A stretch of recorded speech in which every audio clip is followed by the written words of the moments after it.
کبھی عورتوں کے درمیان پروگرام کرتی ہے، اور مستقل بچوں کی تربیت کے لیے سنی دعوت اسلامی نے مختلف شہروں میں الگ الگ انگلش اسکولوں کا قیام کیا ہے۔ اللہ ہمارے امیر محترم کو سلامت رکھے، ان کی فکر کو ہم جو ہے وہ کیا کہہ سکتے ہیں، دعا دے سکتے ہیں، دعا کے سوا کیا۔ امیر سنی دعوت اسلامی کی فکر کو ہزاروں سلام کہ انہوں نے قوم کی ضرورت کو محسوس کیا کہ بچے اسکولوں میں جا کر کے بگڑ رہے ہیں، تو کیوں نہ ایسا اسکول ہو جو عشق رسول کے ماحول سے سرشار ہو، جو اسلامی ماحول کے اندر ہو۔ اور الحمدللہ مختلف جگہوں پر، خود مالیگاؤں میں بھی، مہاپولی بھیونڈی میں، ممبئی میں، بھروچ میں، اور الحمدللہ اب پچھلے سالوں سے آپ کے بھاؤنگر میں بھی انگلش اسکول کا قیام عمل میں آ چکا ہے۔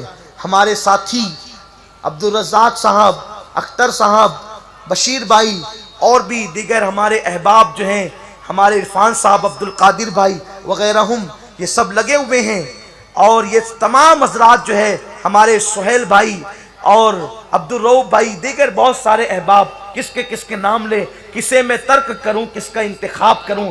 اللہ تعالیٰ جو کچھ کر رہا ہے میرا اللہ سب کو دیکھتا ہے، اور سب کو وہ جزا دیتا ہے اپنی شان کے مطابق۔ تو یہ کام ہو رہا ہے الحمدللہ تعالیٰ۔